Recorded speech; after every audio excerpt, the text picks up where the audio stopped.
Assalamualaikum Miss, saya Asma Abdul Raji, saya dari MST 3. Hari ini saya akan bentang tentang kajian kes dari kes rasuah yang kami pilih, iaitu kes rasuah Datuk Harun Idris. Tajuk untuk kes rasuah ini ialah pengalaman dan implikasi dari kes Datuk Harun Idris. Assalamualaikum dan salam sejahtera.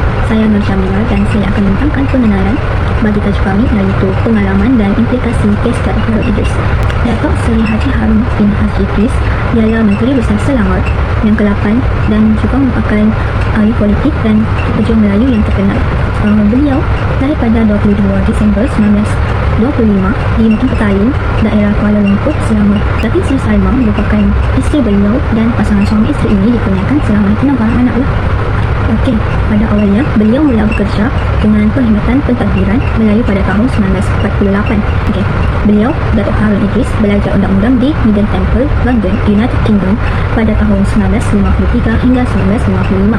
Apabila Datuk Harun menamatkan pengajiannya, beliau pulang ke Malaysia dan meneruskan perkhidmatan dalam kerajaan sehingga beliau mencapai pangkat penasihat undang-undang negeri Selangor yang berkhidmat selama 12 tahun dari tahun 1964 hingga 1976. Okey, beliau meletakkan jawatan Menteri Besar dan dipecat daripada UMNO disebabkan beberapa tuduhan rasuah. Kemudian beliau juga dituduh menerima rasuah untuk pembinaan bangunan sebanyak RM2,500,000 daripada Hong Kong dan Shanghai Banking Corporation. Pada 19 Oktober 2003, beliau meninggal dunia di usia 77 tahun dan jenazahnya telah disemayamkan di Tanah Perkuburan Islam Jalan Ampang, Kuala Lumpur. Dan itu sahaja daripada saya. Salam sejahtera, saya akan menerangkan tentang latar belakang kes rasuah ini. Kumpulan kami telah mengkaji kes rasuah ini yang berlaku pada tahun 1975 dan melibatkan seorang ahli politik yang terkenal, iaitu Datuk Seri Haji Harun bin Haji Idris. Kes rasuah ini berlaku ketika beliau, iaitu Datuk Harun Idris, dipertanggungjawabkan untuk mengadakan sesebuah perlawanan tinju bertempat di Stadium Merdeka Kuala Lumpur. Perlawanan tinju ini melibatkan juga dua ahli tinju terkenal, iaitu ahli tinju Muhammad Ali dan juga ahli tinju Joe Bergner. Kes rasuah ini berlaku ketika beliau telah menyalahgunakan wang yang berjumlah 8 juta ringgit ini yang sepatutnya diperuntukkan untuk perlawanan tinju ini hanya kerana disebabkan perlawanan ini tidak memberikan sebarang keuntungan kepada beliau. Sekian sahaja daripada saya untuk keterangan bagi latar belakang kes rasuah ini. Terima kasih. Saya akan membentangkan sedikit sebanyak tentang Datuk Seri Haji Harun bin Haji Idris. Beliau merupakan seorang individu yang terkenal dalam memperjuangkan hak-hak orang Melayu dan juga terkenal dalam bahagian politik. Ini kerana beliau pernah menjawat jawatan sebagai seorang Menteri Besar Selangor yang ke-8 bermula pada tahun 1964 sehinggalah 1976. Beliau juga pernah menjawat jawatan sebagai Ketua Pemuda UMNO yang ke-5 bermula pada tahun 1971 sehinggalah 1976. Kumpulan kami bertujuan untuk mengkaji kes rasuah ini kerana yang pertama kami ingin memberikan pelajaran kepada semua lapisan individu termasuklah pemimpin di luar sana dan pelajar-pelajar seperti kami bahawa pentingnya integriti dan tanggungjawab dalam kepimpinan. Yang seterusnya kami juga ingin memberikan kesedaran kepada semua lapisan individu termasuklah pemimpin di luar sana dan pelajar-pelajar seperti kami juga bahawa bahayanya rasuah ini kerana mampu merosakkan nama imej ataupun nama individu ataupun imej negara sendiri seperti apa yang telah dilakukan Datuk Haji Harun sendiri. Dan seterusnya kami juga ingin memastikan semua pemimpin yang mempunyai peranan besar dalam pentadbiran kerajaan terutama sekali melaksanakan amanah dan tanggungjawab sebagai seorang pemimpin agar kes-kes rasuah seperti ini tidak akan berulang lagi. Dan akhir sekali kami juga ingin mengenal pasti kelemahan dalam sistem, contohnya seperti kes rasuah ini dan mencadangkan pembaharuan yang boleh dilakukan dan diperlukan, contohnya untuk kes rasuah ini dapat memperbaharui seperti meningkatkan hukuman dari segi denda. Dan inilah tujuan kami untuk mengkaji kes ini. Terima kasih. Bahagian saya ialah proses pembongkaran dan tindakan terhadap kes. Lebih dahulu saya akan beritahu tentang kes rasuah yang melibatkan Datuk Harun Idris ini tentang apa. Kes rasuah ini melibatkan kes perlawanan tinju antara Muhammad Ali dan Joe Bergner yang diadakan pada tahun 1975 di Stadium Merdeka Kuala Lumpur. Kes ini, Datuk Harun Idris itu sendiri dituduh dan didakwa melibatkan tuduhan penyalahgunaan dana sebanyak RM8 juta untuk menganjurkan perlawanan tersebutlah. Okey, kita mula dengan proses pembongkaran kes. Pada permulaannya, timbul dakwaan awal bahawa dana besar telah digunakan dengan tidak wajar melalui bank rakyat. Pada ketika itu juga, Datuk Harun Idris itu ialah pengurusi bank rakyat. Jadi, tuduhan itu telah arah ke dia lah sebab pada masa itu beliau ialah pengurusi bank rakyat. Setelah itu, dakwaan rasmi pun, maksudnya tuduhan rasmi telah dikeluarkan. Datuk Harun Idris didakwa atas tuduhan rasuah dan pemalsuan dokumen.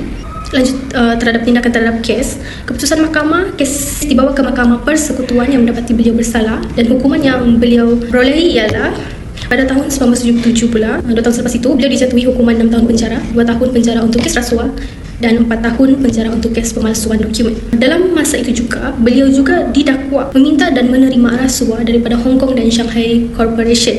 Kes rasuah ini tidak melibatkan perlawanan tinju, namun ianya melibatkan kelulusan Syuara Esko Negeri Selangor untuk pemberian hak milik tanah negeri. Seperti yang kita tahu, beliau ialah bekas Menteri Selangor dan dakwaan ini maksudnya perlawanan tinju dan kes menerima rasuah daripada Hong Kong dan Shanghai Bank Corporation adalah kes yang saling berkait. Pada 23 Februari 1978, menyokong beliau menghalang beliau dari menghadiri kes pembicaraan beliau di mahkamah. Beliau tidak menghadiri secara fizikal di mahkamah disebabkan oleh penyokong beliau menghalang beliau daripada menghadiri mahkamah. Jadi pihak berkuasa terpaksa datang ke rumah Datuk Harun Idris untuk membuat penangkapan di rumah lah. Tindakan terhadap kes untuk kes itu ialah kita mulakan dengan tindakan lanjutan dulu.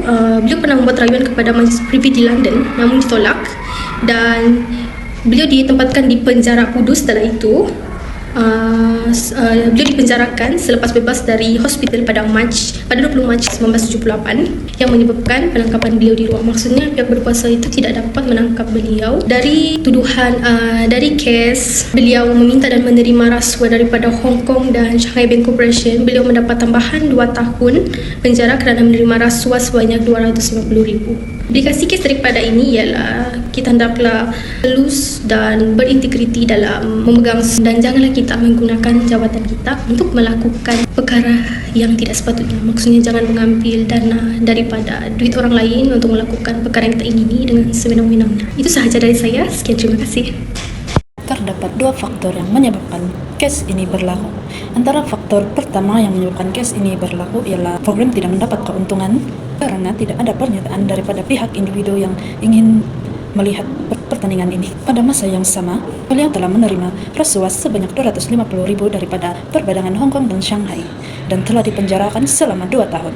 Faktor kedua yang menyebabkan kes ini berlaku ialah disebabkan oleh penyalahgunaan kuasa. Ini karena Datuk Harun Idris mempunyai kedudukan sebagai seorang pengurusi bank rakyat dan beliau juga telah mengambil wang daripada rakyat sebanyak 8 juta ringgit dan telah dipenjarakan selama 6 tahun. Assalamualaikum dan salam sejahtera Miss. Saya Nurajana binti Abdul Ajid. Saya ingin membentangkan implikasi kes rasuah Datuk Harun Idris dalam tajuk kami, pengalaman dan implikasi daripada kes rasuah Datuk Harun Idris. Salah satu implikasi adalah menyebabkan rakyat hilang kepercayaan terhadap pemimpin. Kes rasuah yang dilakukan oleh beliau ini memberikan impak negatif terhadap imej pemimpin dan kerajaan. Seterusnya, sebabkan kes rasuah yang telah dilakukan oleh beliau telah menyebabkan timbulnya isu politik dalam negara.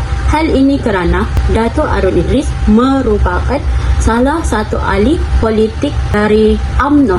Oleh itu, kes ini dapat menjejaskan kedudukan dan telah menyebabkan krisis kepercayaan dalam kalangan ahli politik negara serta memberi ruang kepada pembangkang untuk membangkitkan lagi isu tersebut. Seterusnya, disebabkan kes rasuah ini, perubahan undang-undang telah berlaku. Buktinya, undang-undang telah digubal dan diperketatkan. Dan pada masa tersebut, negara Malaysia telah menubuhkan Suruhanjaya Pencegahan Rasuah SPR dan Suruhanjaya ini telah diubah kepada Suruhanjaya Pencegahan Rasuah Malaysia yang dikenali sebagai SPRM pada tahun 2009. Disebabkan oleh kes rasuah ini telah mewujudkan kesedaran rakyat terhadap kepimpinan politik negara. Hal ini meningkatkan lagi kesedaran yang lebih mendalam dalam diri rakyat tentang kepentingan integriti dalam setiap urusan yang dilakukan.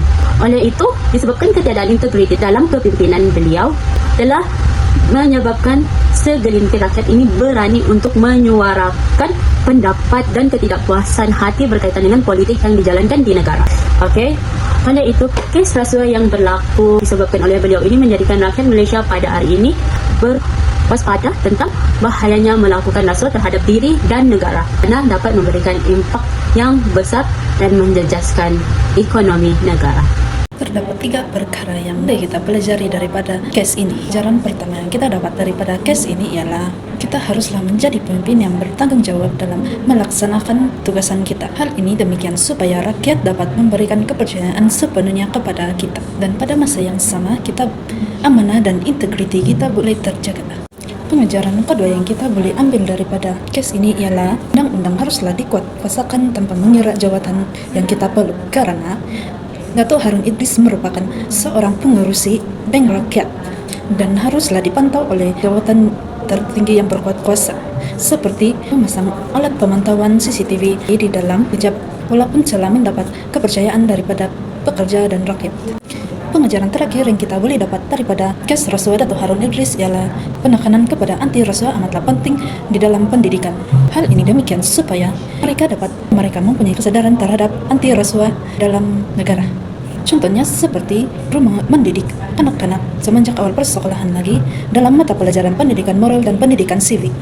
Saya akan mengakhiri pembentangan ini dengan kesimpulannya, kes rasuah Datuk Harun Idris telah memberi impak yang sangat besar terhadap negara seiring dengan kehidupan beliau. Akhirnya, Datuk Harun Idris telah disabitkan kesalahan rasuah yang beliau lakukan dengan penyalahgunaan kuasa untuk kepentingan peribadinya kerana didakwa menerima suapan dalam bentuk wang yang sangat banyak.